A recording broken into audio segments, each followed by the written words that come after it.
أعوذ بالله من الشيطان الرجيم بسم الله الرحمن الرحيم قال الله تبارك وتعالى في القرآن المجيد والفرقان الحميد رب هب لي من الصالحين فبشرناه بغلام حليم فلما بلغ معه السعي قال يا بني إني أرى في المنام أني أذبحك فانظر ماذا ترى قال يا أبت افعل ما تؤمر ستجدني إن شاء الله من الصابرين. محترم حضرات، سلسلہ کلامی چل رہا تھا کہ اللہ جل شانہ نے ہم لوگوں کو یہ موقع عطا فرمایا ہے کہ انشاءاللہ بنقریب ذوالحجہ کا مہینہ شروع ہو جائے گا، تو اس کے شروع کے جو 10 دن ہیں بہت ہی زیادہ فضیلت والے ہیں۔ ان 10 دنوں میں ایک ایک نیکی کا ثواب 700 نیکیوں میں برابر کر دیا جاتا ہے، اور حضور پاک صلی اللہ علیہ وآلہ وسلم نے فرمایا کہ ان 9 دنوں کے اندر جو ایک روزہ رکھے گا اس کو 1 سال کے روزوں کا ثواب ملے گا، اور جو ایک رات میں اللہ کی عبادت کر لے گا اس کو شب قدر کے برابر ثواب ملے گا۔ تو 9 راتوں میں 10 راتوں میں عبادت کرنا ایسا ہے جیسے آپ کو 10 سال تک یقیناً شب قدر ملی ہو۔ ایک رات کو تلاش کرنے کے لیے، شب قدر کو تلاش کرنے کے لیے رمضان میں ہم لوگ 9 راتیں جاگتے ہیں، پھر بھی یقین نہیں ہے کہ جس رات میں ہم جاگے ہو اس رات میں شب قدر مل گئی ہو، لیکن ان 10 راتوں میں 9 راتوں میں ہر رات کا ثواب شب قدر کے برابر ہے۔ پھر اس کے بعد جو عید کی رات آتی ہے اس کے بارے میں حضور پاک صلی اللہ علیہ وآلہ وسلم نے فرمایا کہ عیدین کی راتوں میں جو جاگے گا، اللہ کی عبادت کرے گا، اس کا دل نہیں بھرے گا جبکہ سب کے دل بھر جائیں گے۔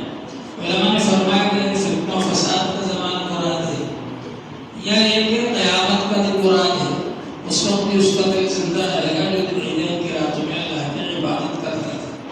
پھر عید کے دن میں اللہ تعالیٰ نے ہم کو 2 حکم فرمائے، ایک یہ کہ نماز پڑھیے، فصلی لربک وانحر، عید کی نماز پڑھنا بھی واجب، دوسرے کہ قربانی کیجیے، قربانی کرنا بھی واجب۔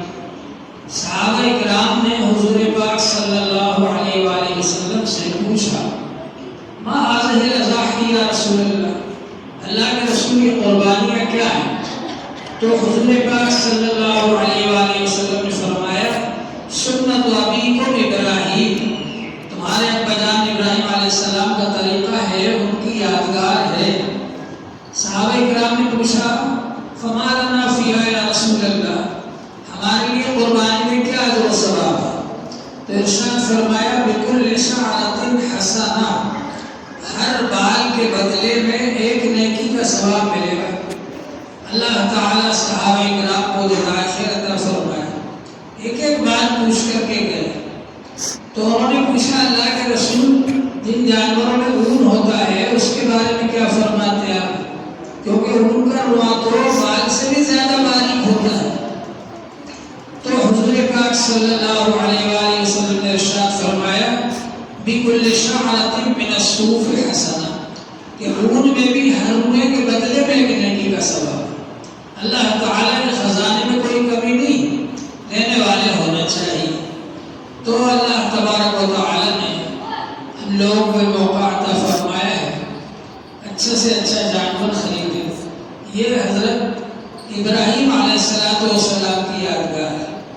حضرت ابراہیم علیہ السلام کو اللہ تعالیٰ نے اپنا خلیل بنایا، خلیل اللہ بنایا، تو ویسے ہی نہیں بنایا، بہت سارے امتحانات لیے ان کے۔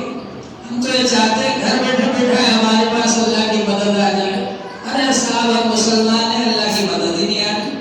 ارے بھائی حضرت ابراہیم علیہ السلام کے بھی اللہ تعالیٰ نے بہت سارے امتحانات لیے، گھر سے والد نے نکال دیا، شہر والوں نے نکال دیا، بادشاہ نے آگ میں ڈال دیا، پھر اس کے بعد میں یہ حکم ہوا کہ بیوی کو اور بچے کو، دودھ پیتے بچے کو لے جا کر مکے میں چھوڑ کر کے آ جاؤ، جو کہ اس وقت بے آبادانہ زمین تھی، کچھ نہیں تھا وہاں پر لے جا کر کے چھوڑ دیا۔ پھر اس کے بعد میں پھر دوبارہ اپنے وطن چلے گئے۔ کبھی کبھی ملنے آتے تھے. پھر اللہ تعالیٰ کے حکم سے وہاں پر خانہ کعبہ تعمیر کیا. تو یہ سب اللہ تعالیٰ نے امتحانات لیے. انہی امتحانات میں سے ایک امتحان یہ ہے، اللہ تعالیٰ نے فرمایا کہ حضرت ابراہیم علیہ السلام نے دعا کی تھی، رب ہب لی من الصالحین، اللہ تعالیٰ ایک نیک صالح بچہ مجھے عطا فرما دیجیے. اللہ تعالیٰ نے کہا فبشرناہ بغلام حلیم، ہم نے ایک نیک صالح بچے کی تمہیں خوشخبری سنا دی، بردبار ہوگا، حلم والا ہوگا. اب اس کے بعد میں بچہ پیدا ہوا. حضرت ابراہیم علیہ السلام کی عمر 86 سال یا 90 سال کی ہے. اس وقت بچہ پیدا ہوا، بڑھاپے کی اولاد، بڑھاپے کا سہارا، بڑی امیدیں لگی ہوئی تھی اس سے.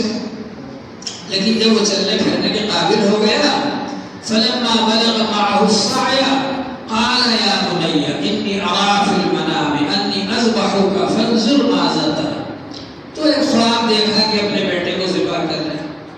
تو اپنے بیٹے سے پوچھا کہ بیٹے میں خواب میں دیکھ رہا ہوں کہ تجھے ذبح کر رہا ہوں. تو نبی کا خواب بھی وحی کا درجہ رکھتا ہے، گویا کہ اللہ کا حکم ہے. تو بتا تیری کیا رائے ہے؟ تو بیٹا بھی آخر نبی کا بیٹا تھا. تو انہوں نے کہا یا ابت افعل ما تؤمر ستجدنی ان شاء اللہ من الصابرین. یا ابا جان، آپ کو جو حکم دیا جا رہا ہے آپ کر گزریے اس کو. رہا میرا معاملہ تو اس کو آپ صبر کرنے والا پائیں گے. میں اس میں کوئی مداخلت نہیں کروں گا، میں منع نہیں کروں گا، قربان ہو جاؤں گا، آپ مجھے قربان کریں گے. اب جب بیٹے کی بھی رائے آ گئی، اب لے کر کے چلے بیٹے کو. راستے میں شیطان نے روکا بھی، حضرت حاجرہ کو بھی بہکایا، اسماعیل علیہ السلام کو بھی بہکایا، ابراہیم علیہ السلام کو بھی بہکایا. سب جگہ انہوں نے پتھر بار بار کر اس کو بھگا دیا شیطان. اور مینا پہنچ گئے، وہاں لے جا کر لٹا دیا بیٹے کو اور چھری چلا دی. لیکن وہ چھری کاٹ ہی نہیں رہی اسماعیل علیہ السلام کا حلق. چھری چلا رہے ہیں، چھری چلا رہے ہیں. اللہ تعالیٰ نے چھری کو منع فرما دیا کہ وہ حضرت اسماعیل علیہ السلام کے حلق کو نہ کاٹے. اور اللہ تعالیٰ نے جبرائیل علیہ السلام کو حکم دیا کہ ایک دمبا لے کر کے جاؤ، اسماعیل کو علیحدہ کر دو اور ان کی جگہ پر اس دمبے کو رکھ دو. چنانچہ وہ دمبا ذبح ہو گیا. وفدیناہ بذبح عظیم، ہم نے ایک عظیم الشان ذبیحہ ان کے فدیے میں بھیج دیا. اب ہمیشہ کے لیے ہم جیسے کمزور ایمان والوں کے لیے بھی اللہ تعالیٰ نے یہی طریقہ جاری کر دیا کہ جانور کو ذبح کریں گے اور جان کا فدیہ ہو جائے گا. اتنی آسانی کر دی اللہ تعالیٰ نے. اگر اس وقت یہ حکم ہوتا کہ بیٹے کو ذبح کرو تو کوئی بھی نہیں کر پاتا. ابراہیم علیہ السلام کا ہی دل تھا، ان کا ہی جگر تھا کہ اپنے بیٹے کو بھی لے جا کر قربانی کے لیے پیش کر دیا اور چھری بھی چلا دی. لیکن اللہ تعالیٰ کو منظور نہیں تھا کہ اسماعیل علیہ السلام کو ذبح کیا جائے. اس لیے صاف طور پر ان کے ذبح کرنے کا حکم بھی نہیں دیا تھا، خواب دکھایا تھا. مقصد یہ تھا کہ ساری دنیا اس بات کو دیکھ لے کہ ہمارے خلیل، ہمارے دوست ابراہیم علیہ السلام کے دل میں ہماری کتنی محبت ہے. اپنے بیٹے سے بھی زیادہ ہماری محبت ہے کہ اپنے بیٹے کو ذبح کرنے کے لیے تیار ہو گئے اور ذبح کرنے لگے. اللہ تعالیٰ نے جبرائیل علیہ السلام کو بھیجا، انہوں نے اسماعیل علیہ السلام کو علیحدہ کر دیا اور دمبے کو لا کر رکھ دیا. دمبا ذبح ہو گیا. اب ہمیشہ کے لیے اللہ تعالیٰ نے یہی طریقہ جاری کر دیا. وفدیناہ بذبح عظیم، عظیم الشان ذبیحہ اللہ تعالیٰ نے فدیے میں بھیج دیا اور طریقہ جاری کر دیا کہ بھئی جانور کو اس طرح سے ذبح کر لیا کرو، قربانی ہو جائے گی. تو اللہ تعالیٰ کا احسان ہے یہ اس موقع پر ہم لوگ اچھے سے اچھے جانور قربان کریں اور مسائل پوچھ لیں علماء کرام سے تاکہ ہماری قربانی صحیح ہو. وآخر دعوانا الحمدللہ.